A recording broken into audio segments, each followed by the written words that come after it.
One of the oldest guarantees in America is suddenly gone. No warning, no transition, just gone. That's exactly what millions of families are facing right now as birthright citizenship, something most of us never even questioned, is officially ending in 2025. And whether you agree with the change or not, its impact is about to reach far beyond immigrant families.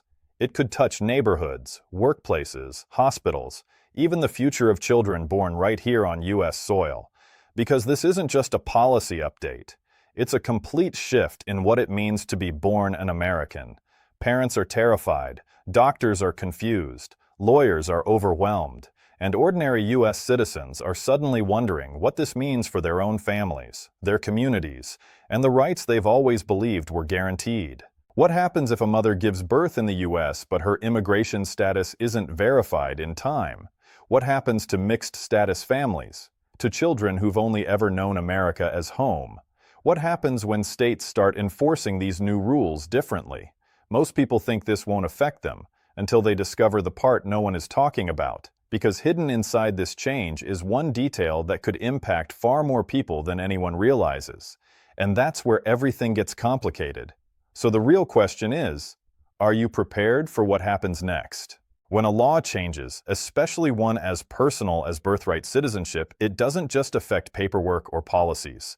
It affects people, it affects families. It affects the sense of stability that every person deserves to feel when they bring a child into the world. And I want to talk to you in the simplest, clearest way possible because I know that right now, so many families feel unsure.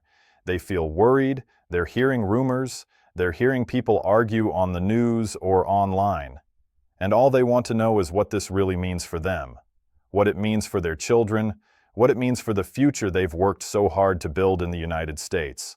So let's take a breath together, let's slow the noise, and let's walk through this step by step, the way a trusted friend would. Because even though the headlines sound scary, information brings clarity, information brings calm, and sometimes information brings solutions that don't seem obvious at first. You've probably heard the announcement already.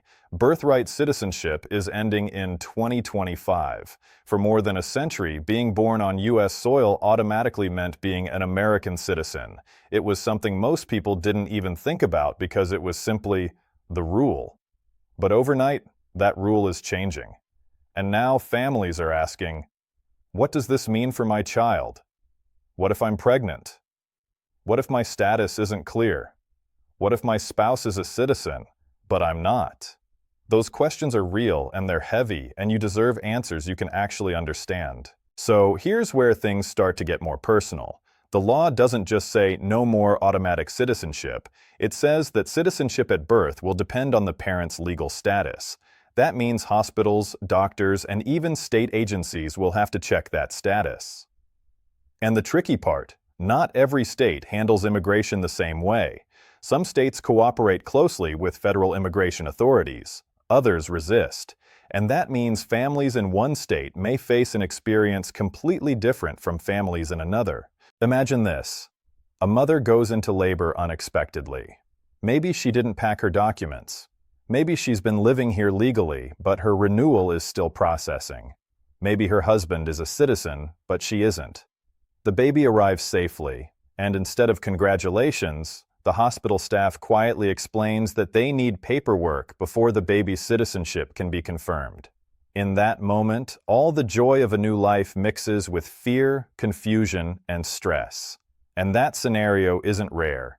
It's the kind of moment thousands of families are now worried about. It's the kind of moment nobody ever expected to face in the United States. But here's something important to hold on to. Even with this new law, not everything is as final as it sounds. There are pathways. There are exceptions. There are situations where a child can still gain citizenship even if the parent's status isn't perfect. And that's why understanding the details matters, not to overwhelm you, but to empower you. Because this isn't a moment for panic. It's a moment for preparation. You might be wondering what this means for mixed status families. That's a term people use when some members of a household have legal status and others don't. Maybe a spouse has a green card, maybe a step-parent is a citizen, maybe the mother has TPS, Maybe the father is undocumented but living quietly, working, raising his family, trying to stay safe. These are real families with real stories. They pay rent. They go to work. They love their kids. And they don't see themselves as cases.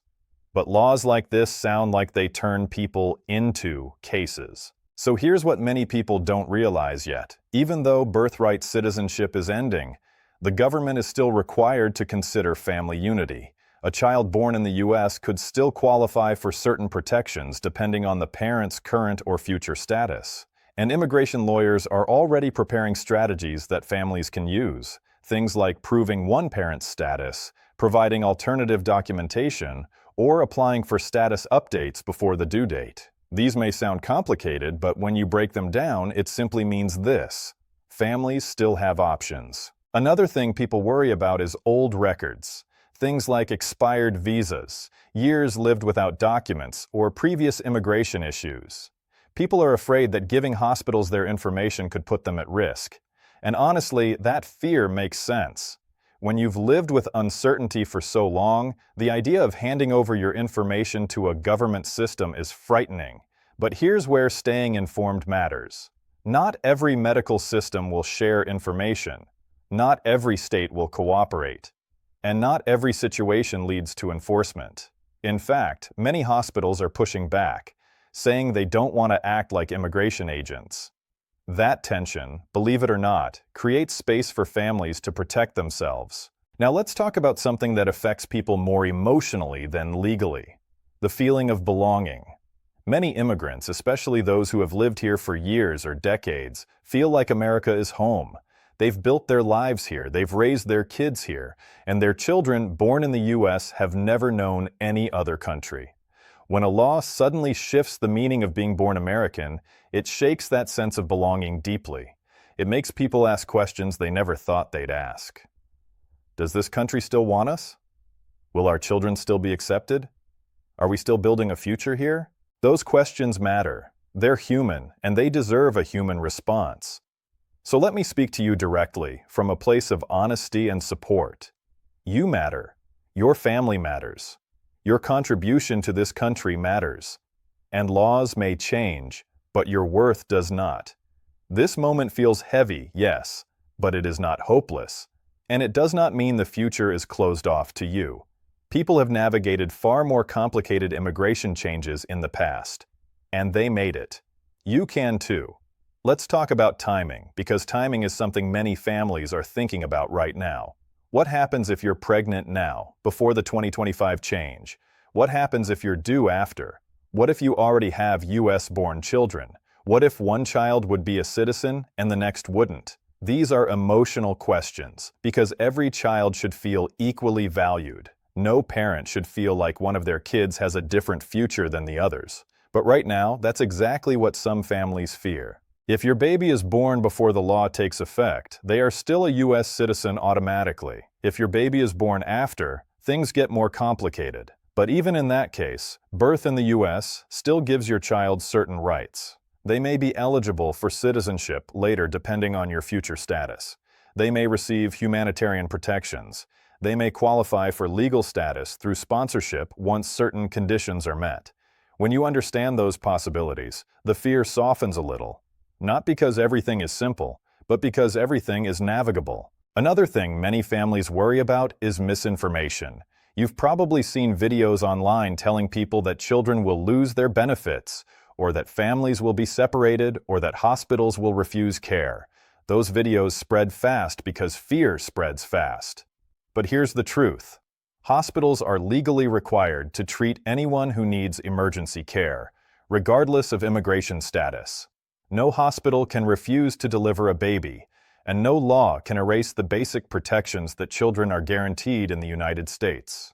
So even though the headlines sound harsh, the real-life experience will not be as extreme as some people claim. Still, the law is serious, and it will create challenges. But there's something else worth remembering.